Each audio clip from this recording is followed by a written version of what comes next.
Hey guys, today's video is talking about septum piercings and what my experience was like. So if you want to get yours pierced, I'm gonna tell you all about this bad boy, the pros and cons, and then talk about the other piercings that I want to get in the future. So I want to start with what made me want to get it. Honestly, I wanted to get my septum pierced since I was like probably 13 years old, and my parents told me no. So once I turned 18, I got it a couple months after that. But I begged them so many times to just let me get it before, and they didn't want to budge. But I wanted it for several years, and I decided to just do it. I'm gonna go over the cons of having it pierced. I mean, there's not really gonna be a pros and cons list because the pro is you look cool and you have a new piercing that you like. But there's a couple cons that I would warn people of just in case they're thinking of getting it. So I'm gonna list them and you can decide if you think it's worth it or not. I got my septum done last June. It's pretty healed. I can move it around and do whatever. Now it doesn't really hurt. It used to hurt a lot when it was first done. But honestly, the worst thing for me, I think, was the smell. So basically, it smelled like rotting fish. Like, it smelled disgusting. So if you're sensitive to smell, I don't recommend this to you because it lasted for probably a couple weeks and it still comes every now and then. It just has weird smells. The first like month of me having it, it was like the rotting smell. And now it's just like a weird smell. Sometimes when I get out of the shower and rub my face, then I'll smell it and it's just off. But it never really smells the same. It's just different, weird, gross smells. But if you can handle the smell, that's like the worst thing to me about the healing process. Another thing that you want to be careful of is if you're sleeping in bed next to someone, make sure your face isn't turned toward them, because I have been smacked in the face by a sleeping person a couple times, like when it was freshly pierced, and that hurt a lot. So make sure you are careful to not hit it or let anything else hit it when it's healing, because it will be very painful and that probably will set back your healing process a little, because you should not move it a lot. You should clean it, but you shouldn't really move it anytime besides that. And if it accidentally gets bumped, that will happen, but just try to keep it to a minimum because it really hurts. Another thing to keep in mind is blowing your nose.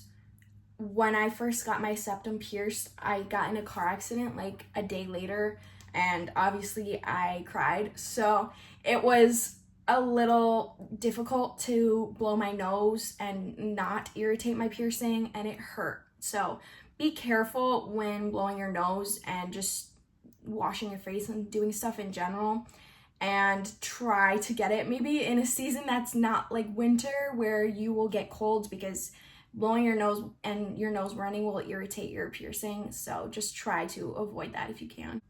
This is something that's taught a lot already, but you also will not want to get your piercing wet, like in pools or the ocean. It's better to not get it, especially in chlorine pools.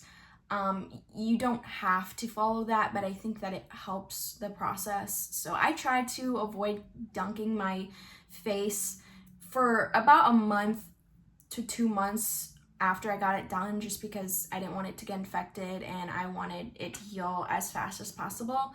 So you can also avoid that if you're looking to avoid the infections and try to make it heal faster. I think probably one of the other more unexpected things is how hard it is to find the hole once you take the piercing out. So when you take it out, put your finger in your nose and pull so that you have a sense of where the hole is, because it's hard to find it again once the jewelry is out. And if you have a mirror, you can pull your nose like this to look through to try to find the hole, but it's difficult to change the jewelry. The first time I couldn't get the balls unscrewed, and it took me like 20 minutes to take the ring out, and then I had to find the hole, and then I had to screw it back on, and these balls are really difficult to screw. So watch a tutorial, because that's what I did to figure out the best way to change your piercing, because septum piercings are difficult to take out and put back in. So honestly, the pain for my septum piercing was not bad. It lasts for like maybe 30 seconds and then you don't feel it anymore. I would rate it maybe like a 4 on pain, and lobes are less. Lobes is like a 2 for me. It really doesn't hurt to get your lobes pierced. And then helix is probably the most painful one. It has a lot of cartilage to go through. I would rate that maybe a 5, but again, piercings don't hurt that much on me. So septum is definitely lower than average. It doesn't hurt a lot. I'm sure it might hurt more for other people, but for me, it was like a 4. And then always make sure that the hole that they mark is far enough back. You can't pierce it right here at the beginning of your nostril where they connect.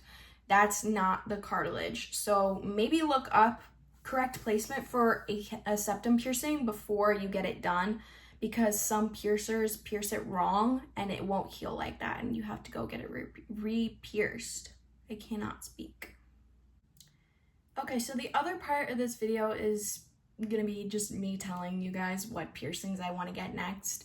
If you guys have one that you think I should do first, let me know in the comments. But really, I want a helix piercing on one of my ears, an industrial, maybe a tongue piercing, but that's the one I'm scared of. And I've thought about eyebrow piercings too. I just don't know if I'd ever get it because I feel like that's a lot to commit to. But I actually have a story about a failed helix piercing, so I guess I could go over the warnings for that piercing too. So I got my helix piercing like 3 years ago, and I had it for about a year. They are really hard to heal, especially if you sleep on them and bump them, and if you have glasses, you'll probably be bumping them a lot more. I don't have glasses, but anytime I would pull my hair up like this, I would hit it on the side, and it just irritated it so much, and it's very painful. So make sure that you are prepared to be very careful with your hair and brushing your hair. And if you have glasses, it might be difficult for you to not hit it all the time.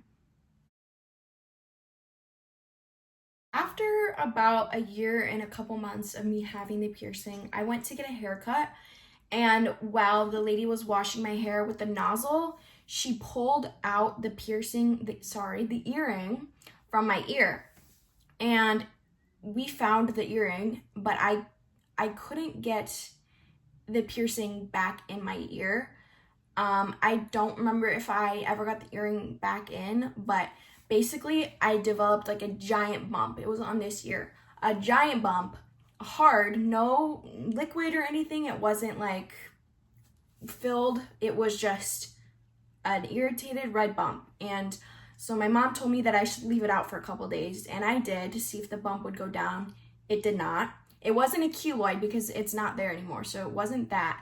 But I tried to put the earring back in a couple days later, and the hole was just closed up. Even though I had had it for a year, it got a little infected, and so I had to retire that piercing, but I definitely want to try again.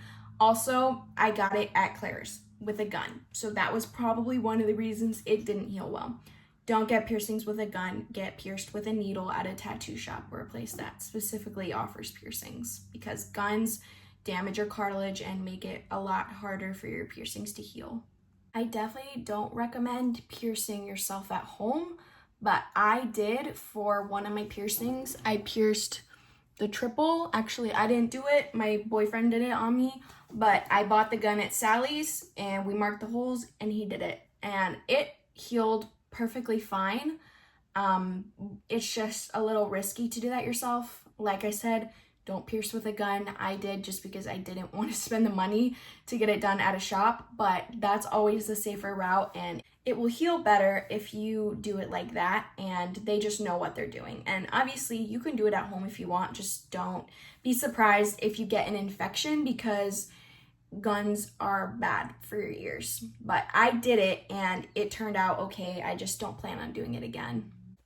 I apologize for the way that I was sitting in this video. I thought that it looked more cozy and comfortable, and I don't like just sitting like this because it doesn't feel personal. But if it was distracting or if my knees looked awkward, I apologize. I'll find a better way to sit next time. Also, here's a close-up for my piercings if you guys are interested in seeing that. I got these two at Claire's, and then I did this one at home. Here's my nose. And my nose I got in Texas. I don't remember what it was called, but I don't live in Texas anymore. So my helix was on this ear. There's no bump anymore, which is really nice. So I might try to get that again, but I kind of want to get an industrial. So we'll see which one I do first. That's all I have to say about my piercings, but let me know what you guys think that I should get next. And also, hopefully this is helpful to anyone who's looking to get their septum pierced. Good luck. It's not as painful as it seems, I promise, and it's over really quick. It's just the healing process that you have to treat it carefully, and everything else should be okay.